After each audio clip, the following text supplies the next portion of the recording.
नमस्कार दोस्तों, मैं राहुल आपका स्वागत करता हूं इस वीडियो लेक्चर पर। और हम पढ़ रहे थे लाइट चैप्टर को, कक्षा 10 साइंस लाइट चैप्टर यानी प्रकाश चैप्टर को हम पढ़ रहे थे, उसको ही हम आगे बढ़ाते हैं। तो दोस्तों आज हम पढ़ने वाले हैं गोलीय दर्पण। आज हम पढ़ने वाले हैं गोलीय दर्पण को। गोलीय दर्पण किसे कहते हैं और इसके प्रकारों के बारे में जानेंगे और कितने प्रकार होते हैं उनकी परिभाषा जानेंगे। तो सबसे पहले गोलीय दर्पण किसे कहते हैं, इसको आपको जानना है। देखो, गोलीय दर्पण क्या होता है, एक खोखले गोले का कटा हुआ भाग होता है जिसके एक तल को हम क्या बनाते हैं, परावर्तक तल बनाते हैं, और दूसरे पे हम एक रंग करते हैं या लेप करते हैं, जैसे कि सिल्वर नाइट्रेट का लेप करते हैं, जैसे हमने समतल दर्पण में जाना था, AgNO3 का लेप किया था। उसी प्रकार से गोलीय दर्पण के एक तल पर क्या लगाया जाता है, AgNO3, और दूसरे तल को क्या बनाया जाता है, हमारा परावर्तक तल बनाया जाता है। इसकी परिभाषा है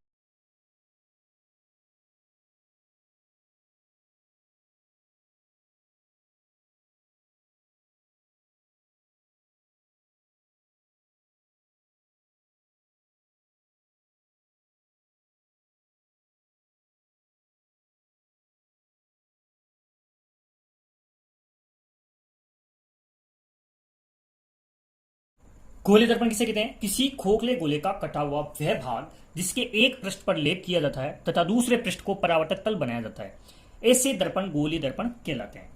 इसको समझो, ध्यान से समझना। देखो, यह आपका क्या है, खोखला गोला है जिसका मान लो मैंने यहां से काट दिया, यहां से काटने के बाद में मैंने इसको अलग कर दिया, ठीक है। इसको अलग किया तो दोस्तों इसके एक भाग, मान लो कि ये एक भाग है और ये इसका दूसरा भाग है। पहले या दूसरे भाग में से हम किसी एक तल पर क्या करेंगे, इसको लेप किया जाएगा और एक तल को क्या बनाएंगे, परावर्तक तल बनाएंगे। तो इस प्रकार के दर्पण को क्या नाम दिया है, गोलीय दर्पण नाम दिया है, ठीक है। इस प्रकार के दर्पण को क्या बोलते हैं, गोलीय दर्पण। अब इसकी बात आती है प्रकारों की।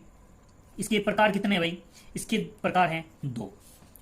कौन कौन से दो प्रकार हैं, तो पहला प्रकार है आपका अवतल दर्पण। इसका पहला प्रकार है अवतल दर्पण। इसको अच्छे से समझ लो, यही दर्पण है, इसी को हम दर्पण बोलते हैं। इसको कौन सा दर्पण बोलते हैं, गोलीय दर्पण बोलते हैं। देखो, परिभाषा बाद में देंगे, पहले इसको चित्र से समझो। ये आपका क्या है, गोलीय दर्पण। इसके धसे हुए भाग को यदि हम परावर्तक तल बनाया जाए, देखो इसको समझो, ये होता है इसका धसा हुआ भाग और ये होता है इसका उभरा हुआ भाग, ठीक है। ये धसा हुआ, एक नंबर वाला धसा हुआ और दो नंबर वाला उभरा हुआ भाग। यदि हम गोलीय दर्पण के धसे हुए भाग को परावर्तक तल बनाते हैं तो ऐसे दर्पण अवतल दर्पण कहलाते हैं। यानी कि ये भाग कौन सा होगा, अपना परावर्तक तल होगा, परावर्तक तल। और ये जो बाहर वाला उभरा हुआ भाग है उस पर क्या की जाएगी, पॉलिश की जाएगी। तो इस प्रकार के दर्पण को क्या बोलते हैं, अवतल दर्पण कहते हैं, ठीक है। इसको समझो, इसकी परिभाषा क्या है कि ऐसे दर्पण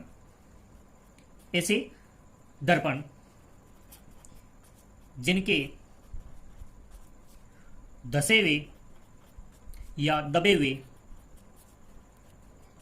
भाग को परावर्तक तल बनाया जाए तो इस प्रकार के दर्पण को अवतल दर्पण कहते हैं, ठीक है। देखो, अवतल दर्पण की परिभाषा क्या होगी, ऐसे दर्पण जिनके धसे या दबे हुए भाग को परावर्तक तल बनाया जाता है। अब ऐसे दर्पण का मतलब क्या है, गोलीय दर्पण से है, ऐसे गोलीय दर्पण जिनके धसे या दबे हुए भाग को परावर्तक तल बनाया जाए तो इस प्रकार के दर्पण को अवतल दर्पण कहते हैं। एक और नाम होता है इसका,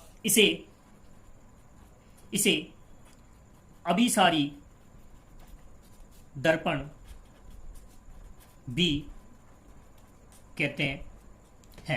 इसे अभिसारी दर्पण भी कहते हैं, ठीक है। इसे अभिसारी दर्पण भी कहते हैं। इसका कारण है,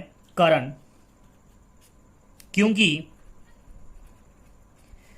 अनंत से आने वाली प्रकाश किरण को सिकोड़ता है, यानी कि एक जगह केंद्रित करता है। इस कारण से इसे क्या बोलते हैं, अभिसारी दर्पण भी कहते हैं।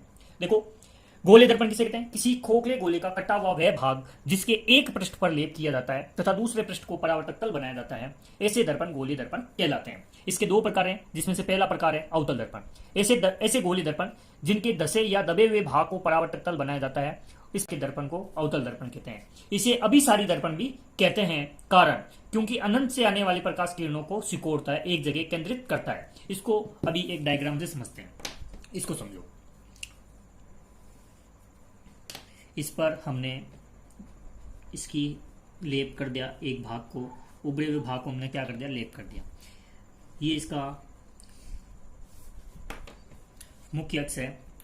अब देखो यहां से ये अनंत है, यहाँ अनंत से क्या हो रही है, प्रकाश की किरणें आ रही है, और ये परावर्तक तल है। परावर्तक तल से टकराने के बाद में ये कहां से एक बिंदु पर क्या होगी, केंद्रित होगी। इस कारण से क्या हो रहा है, इसको अभिसारी दर्पण कहते हैं। ठीक है, अब आगे देखते हैं हम इसके दूसरे प्रकार को।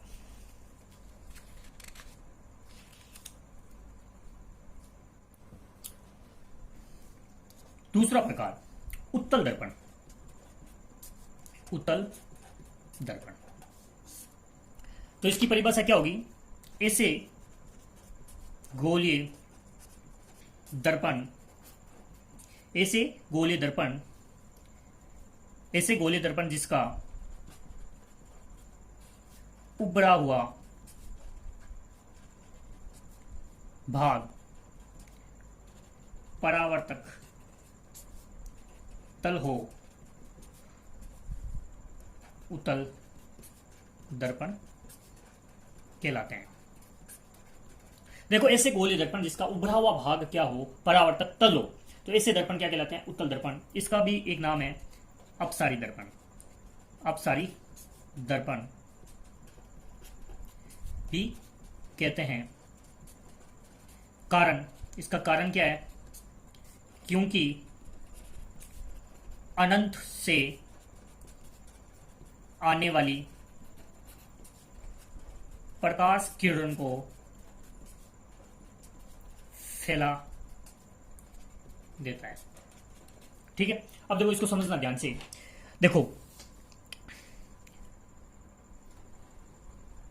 ये आपका हो गया गोले दर्पण। इसका जो उभरा हुआ भाग है वो क्या होगा, आपका परावर्तक तल होगा। ये आपका उभरा हुआ भाग है। जब इससे इस पर कोई प्रकाश की किरण अनंत से आ रही है और वो क्या इस पर टकरा रही है, टकराने के बाद में क्या होगी, ये फैल जाएगी। तो इस प्रकार के फैलने के कारण इसको क्या बोलते हैं, अपसारी दर्पण कहते हैं, क्योंकि ये किरणों को क्या कर रही है, अपसारित कर रही है। इसलिए इसे इस दर्पण को क्या नाम दिया है, अपसारी दर्पण भी।